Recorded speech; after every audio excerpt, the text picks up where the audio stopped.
Hey everyone, it's Jakov and I'm here today with a video ranking all the shock infantry units in Total War Rise of Mordor. If you're new to the channel, Total War Rise of Mordor is a mod for the game Total War Attila, the mod linked in the description, completely overhauling the game and basing it off of the world of Lord of the Rings. In previous videos I looked at and compared the unique general and command units in the mod, as well as melee infantry, ranking them in terms of how useful they are, using their statistics, availability and abilities to determine their rankings. In this video, we'll be doing the same thing, but instead with shock infantry, troops generally wielding two-handed weapons with which to punch holes in enemy formations and exploit weaknesses wherever found, so rendering durability for damage output.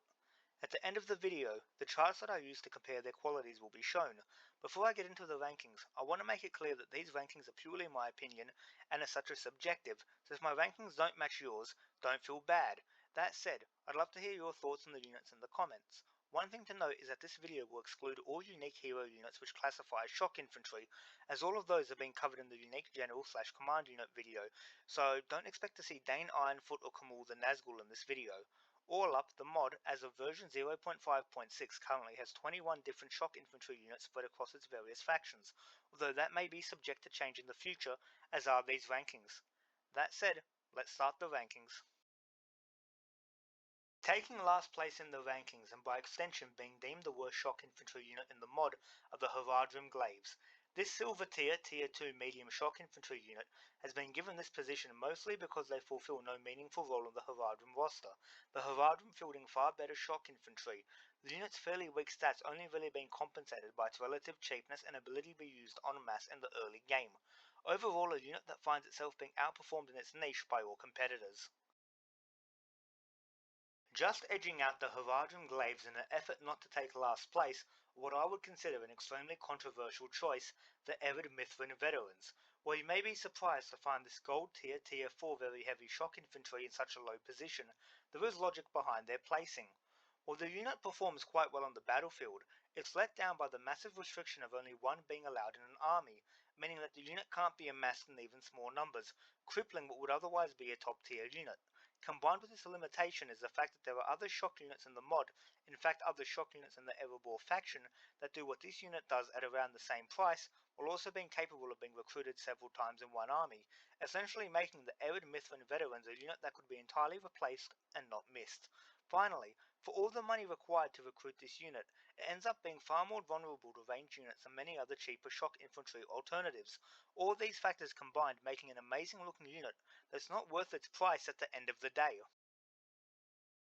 In 19th place, the Mattock Warriors of Erebor make an appearance. This unit of silver tier 2 heavy shock infantry is placed so low for similar reasons to the previous unit, essentially being outperformed by other units in the Erebor roster that fulfilled the same role at the same price point more or less. The Mattock Warriors are also limited by the restriction of 3 units per army compared to their competitors, although in comparison to the restrictions on the Ered Mithrin Veterans, this limitation doesn't seem anywhere near as restricting as it otherwise would.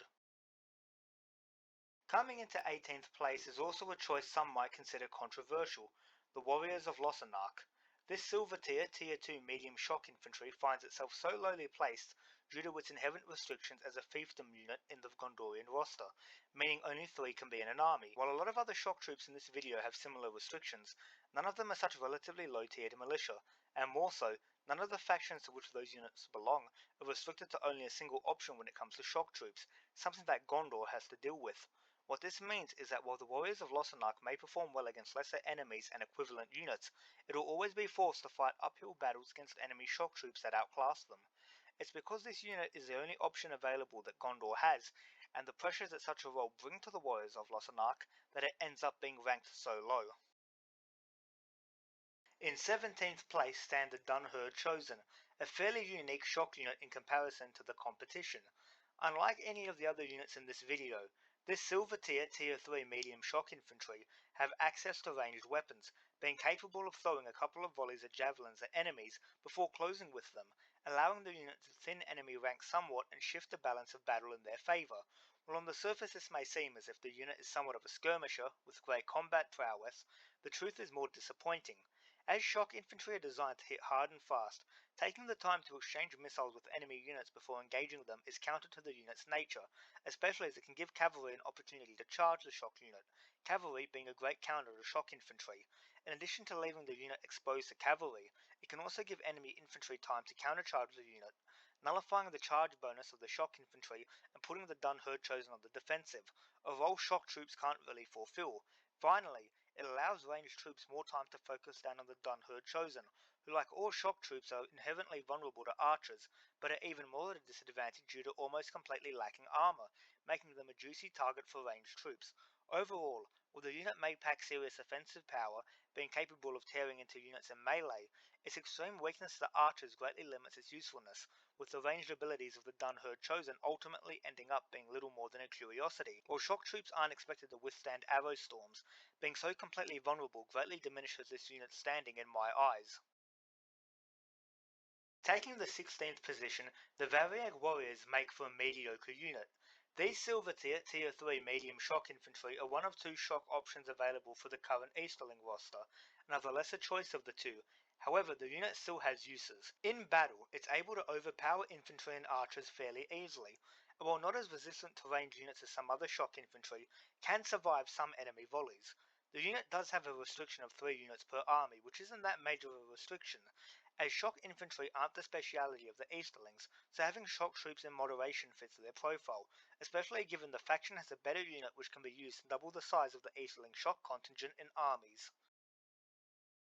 Holding the 15th position are the Serpent Warriors, a unit which I would consider on the lower end of average. This silver tier 3 heavy shock infantry is very useful when playing as the Haradrim, being a far better option than the Haradrim Glaives, doing everything that unit does, but better, at only a slight price increase. Indeed, for their price, the Serpent Warriors seem a good choice of shock infantry, being more than fair at price range and having no limitation on their numbers, allowing for them to be amassed. However, these positives do come with a price, that being that for a tier 3 unit, the Serpent Warriors are matched by tier 2 shock units, meaning that if playing in a campaign, you have to wait longer to deploy equivalent forces to your enemy, essentially playing catch up. Another weakness that this unit suffers from is an extreme weakness to ranged units, although not to the extent of the dun herd chosen. All these limitations essentially making it clear that at the end of the day, the Haradrim are not a faction which relies on shock infantry, with such units instead being better in a support role. Fortunately for the Haradrim player, and unluckily for the Serpent Warriors,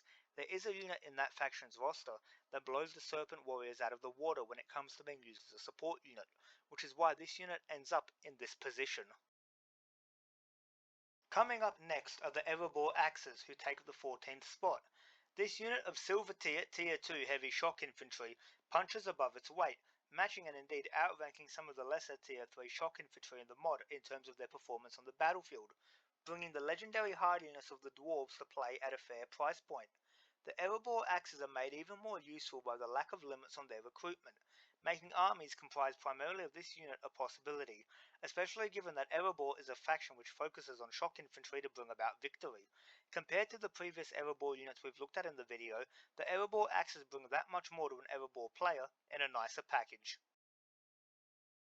Seemingly an odd choice, the Orc Pillagers of Mordor make an appearance, taking the unlucky 13th position. This silver tier 2 medium shock infantry might seem as if it's been ranked too highly, but I promise you, it hasn't. Surprisingly, the Orc Pillagers aren't really that cheap the way you'd expect most Orc units to be, and in fact, this unit can match tier 2 units fairly well on the battlefield, while actually being more durable than some tier 3 units when it comes to handling ranged attacks. While you might think I'm harping on about ranged damage, the truth is you want to keep as many warriors in your shock units alive so as to maximize their impact on the battlefield, for when their ranks have been shredded by archers, they're far more likely to break when facing enemies than break enemies, somewhat bucking the trend of Orc units being a magnet for ranged units. The Orc Pillagers are capable of being recruited en masse, which greatly benefits Mordor's aggressive playstyle, and allows them to overwhelm enemies with numbers, something that's greatly appreciated. That said, the unit does have limitations, mainly being that it's the sole shock infantry unit in the Mordor roster, similar to the warriors of Lossarnach of Gondor. Unlike that unit, however, while the Orc Pillagers will be forced to fight uphill battles against enemies of a greater caliber, the ability to recruit the unit endlessly means that a deficiency in quality can be offset with quantity, a familiar strategy to Mordor players, resulting in a unit that has a set role and can fulfill it well even when it gets outclassed. Digging their way into 12th position are the Dwarven Miners, a fairly unique unit in this video all things considered. Off the top, this is the sole bronze tier 1 medium shock infantry unit in the game, possessing a niche that no other shock unit can hope to oppose. Befitting a tier 1 unit, the Dwarven Miners are the cheapest shock infantry on this list, and as such aren't possessing of the best stats in the world, although due to their Dwarven heritage, they are more durable than most tier 1 units and are somewhat effective against tier 2 units, although they are outclassed by every other shock unit in this video overall. That said, their role isn't really to oppose tier 2 and above units, but is instead to carve up early game armies of lowly militia and rabble, something this unit is very effective at, and which gives Erebor an advantage in early game battles, when it comes to shock capabilities, later on being outcompeted by other units. Overall, this is a unit which greatly boosts the strength of Erebor in the early game, facing little in the way of competition, and by the time it's outclassed, it can still be used in a support role, although Erebor does have greater units that completely replace it. Moving into 11th place are the half-orc axes of Isengard. These silver tier 2 light shock infantry are among the fastest shock units in the mod, although their resilience to ranged attacks leaves a lot to be desired. Not as tough as some of the higher tier shock infantry in this video, the half-orc axes benefit from having no limit on their recruitment, meaning large armies of these troops can overcome enemies of greater quality, even if such foes are more likely to be faced later on in the game when Isengard has the ability to handle them without resorting to this unit. Still, as relatively early units, the half-orc axes do a good job, boosting the destructive capabilities of Isengard at a point where its armies rely on lighter infantry to secure victories, before Isengard makes the transition to heavy infantry armies comprised of swords and pikes. Entering both 10th place and the top 10 units in this list are the Goldur Glaives. As the name suggests, these silver tier 3 very heavy shock infantry are found in the Dol Guldur roster, where they make up the bulk of the faction shock infantry. For their price, the Goldur Glaives do fairly well, outperforming at the very least matching units that have a higher price or dominating lesser troops. In addition to the fairly cheap recruitment costs, are the lack of limits on recruitment, which allows Dol Guldur to create large armies of shock troops, something that's necessary given the state of the faction's limited roster at the moment.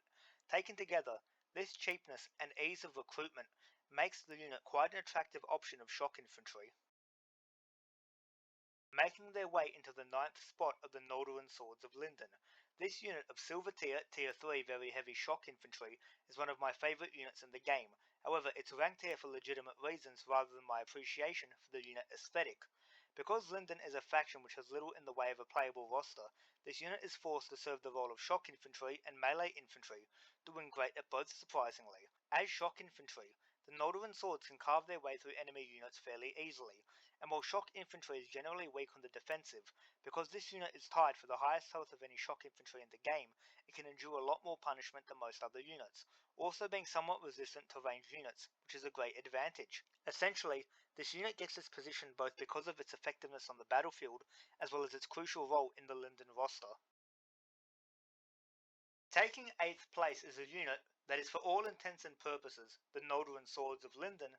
except instead being the Noldorin Swordsmen of Imladris. This silver tier 3 very heavy shock infantry is identical to the previous unit in all stats, and similarly has no restrictions when it comes to recruitment. When hearing that, you might wonder why I didn't just group both units together like I did King Theoden and Prince Theodred in the unique general video, and the reason is unlike those units which both came from the same faction,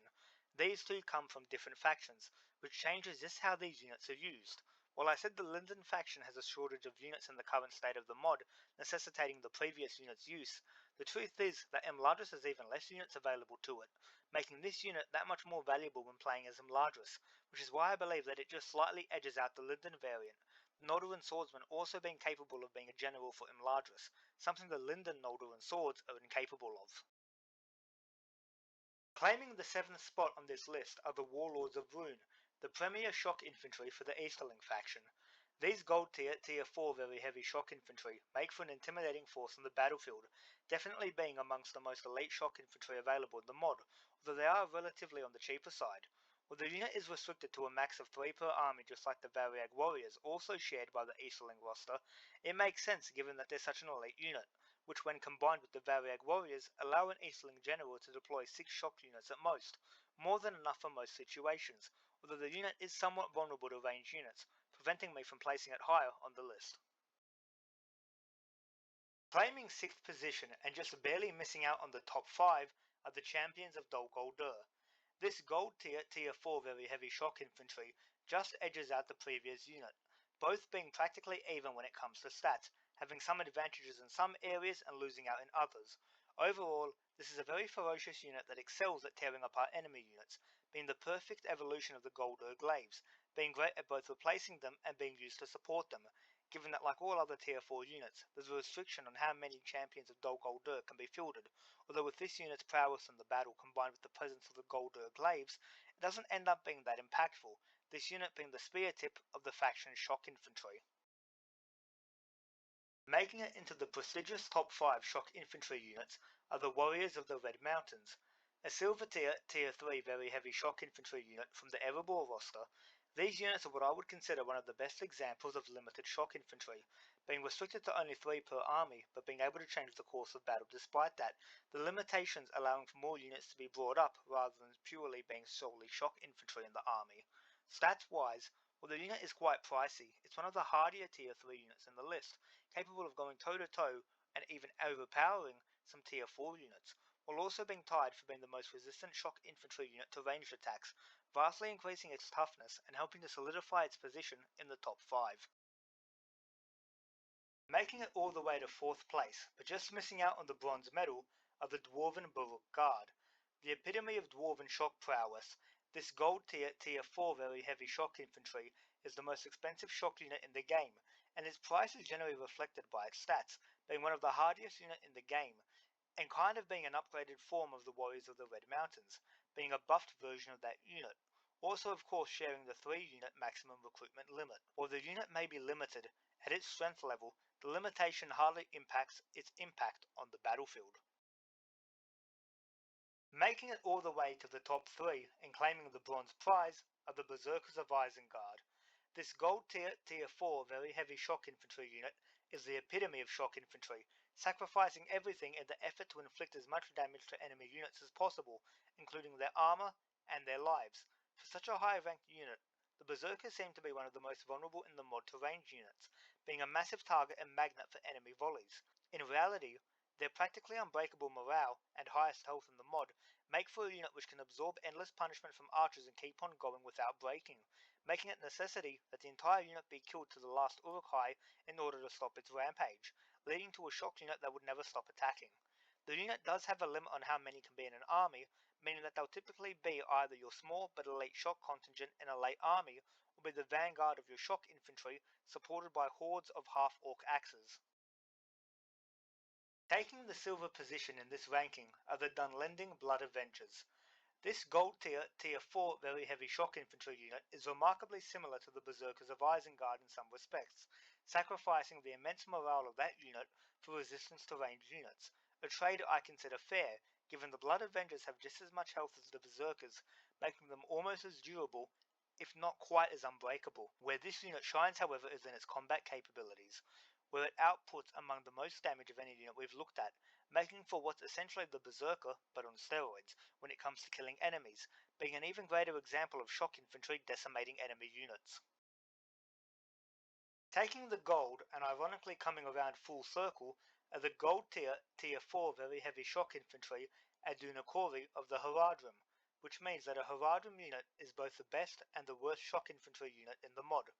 I was really surprised that Aduna Kori rated so highly, but when looking at their stats, they're absolutely monsters, having great if not supreme stats all across the board, outperforming the other tier 4 units while also being cheaper, making for a great combo in one unit. While the unit has a limitation on its recruitment, its quality makes it so that the limitation doesn't really harm it, making it the core of a Haradrim player's late game elite shock infantry forces, an absolutely amazing unit with which to finish off the rankings. So there you are guys, this is my ranking of the shock infantry of Total War Rise of Mordor version 0.5.6. If you've disagreed with my decisions, please let me know in the comments down below. I'd absolutely love to hear your opinions. If you've enjoyed the video, I do ask that you like and subscribe. It might not seem like much, but for such a small channel, it really helps. If you've liked this type of video in particular, There will be more videos ranking the units of Rise of Mordor in the future, as well as videos on other mods for Total War games and perhaps even different games entirely. This is your host Jakov, signing out.